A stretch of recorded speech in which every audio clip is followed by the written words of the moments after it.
Hello, word wanderers. Welcome to my channel, where we explore fun and practical ways to master the English language, one step at a time. If you haven't subscribed yet, make sure to hit that subscribe button and tap the notification bell, so you never miss a lesson. Not sure when to use the auxiliary verbs had, has, or have? Let's clear it up. Today's lesson breaks it down in a simple and easy to understand way. Let's start with had.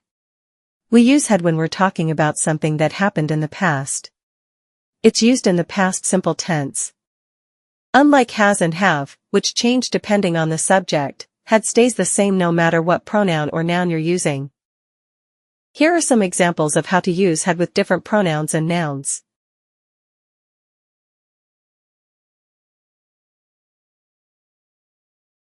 So when do we use has and have? We use them in the present tense, specifically the present simple tense. This tense isn't just for things happening right now, we also use it for things that are true, happen regularly, or show ownership. So, what's the difference between has and have? We use has when the subject is singular, especially with he, she, or it. On the other hand, we use have when the subject is plural, or when the subject is they, we, you, or I.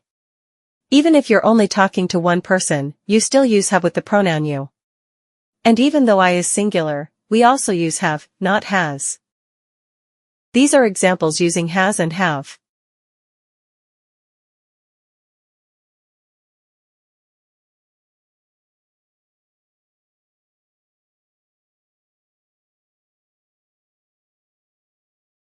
Alright, let's do a quick quiz to see if you've understood everything so far. Choose the correct auxiliary verb, had, has, or have, for each sentence below.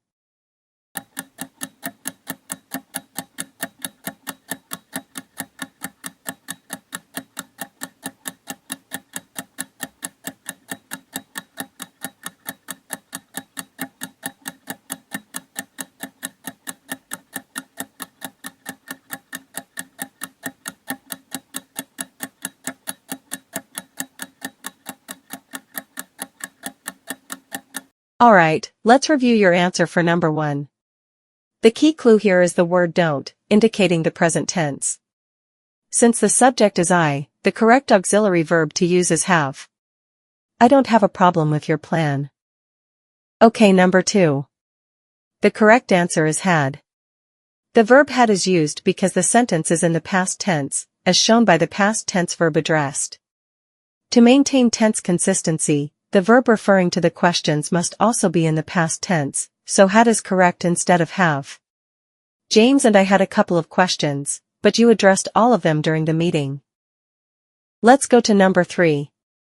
Since the sentence refers to a specific time in the past when the year started, the verb should be in the past tense to match the time frame, therefore, had is the correct choice.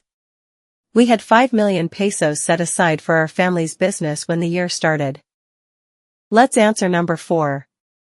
The word left indicates that the money still remains at the present time, which means the sentence is describing a current situation. Because the context is in the present, the verb must be in the present tense. On the other hand, the noun company is a singular collective noun, referring to a group considered as a single unit. Since company is singular, the verb must also be singular to agree with it. Therefore, the correct verb to use is has. The company has 2 million pesos left. You can use that money for your project. And finally, number 5. Here, the subject, you, can refer to one person or multiple people, but the verb form, have, is the same for both in the present tense. This sentence gives a time frame, a week, to submit your proposal, which suggests that the deadline is either ongoing or upcoming, meaning the action has not yet been completed. Because the submission is still expected or pending, the present tense, have, is used to express this current or future obligation. You have a week to submit your proposal. Thank you for watching. I hope you now understand when to use had, has, and have. If you found this helpful, don't forget to like, subscribe, and hit the bell icon so you won't miss any future lessons. See you next time.